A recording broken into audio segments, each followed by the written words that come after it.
Good morning. Our story today is God makes our misery the servant of his mercy and is based on 2 Kings 5, 1-19. Naaman was Syria's foremost general when Elisha served as God's foremost prophet in Israel. After a Syrian raid on Israel, Naaman brought back his wife a gift, a Hebrew servant girl.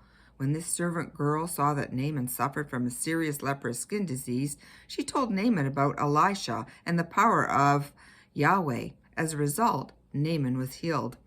In this story, God's miraculous power is clearly seen in Naaman's healing, but in the background stands the servant girl, and in her eyes we see God's power to make our misery the servant of his mercy. The master's returned! The master's returned! Shemurah and her servant girl, Aniroda, were laying out fabric on the table when they heard the servant boy shouting outside. Shemurah dropped the fabric and hurried out to meet her husband. Aniroda stayed behind, busying herself with the fabric. But what she was really doing was avoiding her master. As Shemurah stepped outside, Naaman stepped out of his chariot and strode quickly toward her. She could tell he was excited, but trying to hide it. The news must be good, she thought. She walked to meet him, smiling, and he kissed her and embraced her tightly. "You are a sweet sight for a longing eyes," he said. Shemurah stepped back and said, "Well?"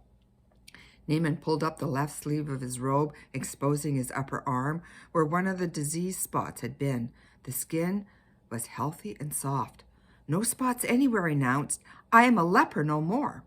Shemurah cupped her mouth and her eyes teared, and then she softly said, "Oh, the gods be praised." Naaman put his arm around Shemurah's shoulder, and they began walking slowly toward the house. "No," he said softly, "the gods, at least as we've understood them, had nothing to do with this. Raman was powerless to cure my disease. I was healed by Yahweh." Shemurah could tell by Naaman's tone that more than just his skin had changed. "Where is Aniroda?" Naaman asked. Shemurah glanced around but did not see her. "She must still be in the house. We were preparing fabric for a new robe when you arrived." "I need to speak with her," said Naaman. He clapped his hands twice, which brought the young servant boy running. "Send for Aniroda. She's in the house," Naaman instructed, and the boy was off. A minute later, Aniroda stepped out the door apprehensively. "Aniroda, come! You have nothing to fear. It worked!" Aniroda had never seen Naaman smile like that. She straightened and her eyes widened, and she walked over to them. "I have something to show you," said Naaman, and he pulled up his sleeve to reveal the healed skin. "You're healed?" Aniroda asked breathlessly. "Yes," he replied, "completely healed by Yahweh, your God, and now mine. And I would never have been healed or ever known the true God if you hadn't told me about your prophet. Aniroda, I owe you more than I could ever hope or repay." Aniroda's eyes dropped to the ground. Her master, one of Syrian's greatest men, had barely acknowledged her prior to this trip. The respect she now felt from him was hard to absorb. "What is your Hebrew name? I've never asked," said Naaman. "Miriam," she said. "And what does it mean?" "It's the name of a great prophetess, but in Hebrew it means bitter." "Bitter," said Naaman, more to himself than to her. "Well, that's fitting." He was quiet for a moment, and then he said, "May we call you Miriam?" Miriam nodded. "I thought of you many times, Miriam, on your journey back riding through the homeland. I had never noticed how beautiful it was before. I suppose it was more beautiful to me now that I know it is the land of the true God." Miriam bowed her head and wiped tears from her eyes. Naaman held out his hand and said, "Come, Miriam, I have something else to show you." Miriam dried her hands and took Naaman's. He led her behind the horses where 2 mules stood, each carrying 2 large baskets of dirt. "These baskets hold the dirt of Israel near the great prophet's house. Never again will I sacrifice to any other god but Yahweh, for now I know there is no other. And when I offer sacrifice, it will be on the soil Yahweh had promised to give to his people, to your people. Miriam, I see now that I have been the source of great bitterness for you. I stole you away from your family and from your people, from Yahweh's land. All this time I assumed that I had done you a great favor, bringing you to a great kingdom to serve in the house of a great general.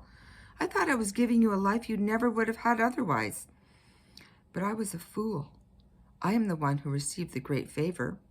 Tears filled the strong man's eyes, and he said with difficulty, Yahweh sent you to point me to him. I would never have known him had you not come to my house. Because of you, Miriam, Yahweh has given me a life I never would have had otherwise. Master and servant wept together.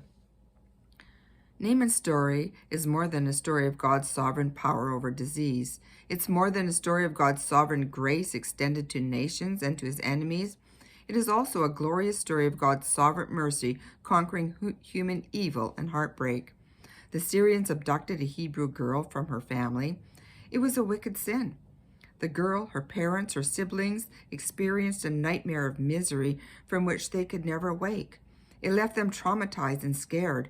They wept for grief and pleaded for God's mercy, and God answered. But he did not answer by returning the girl home, unless Naaman later freed her. God answered by using her to give Naaman the mercy of healing and saving faith. God used her to give the Syrian people the mercy of seeing his reality and glory. And God used this displaced servant girl to preserve a testimony of his mercy toward undeserving sinners. That has been retold to billions of people for thousands of years. Behind all the great manifestations of God's mighty mercy in history are stories of great misery. Do not miss the action in the background. Is there fuel?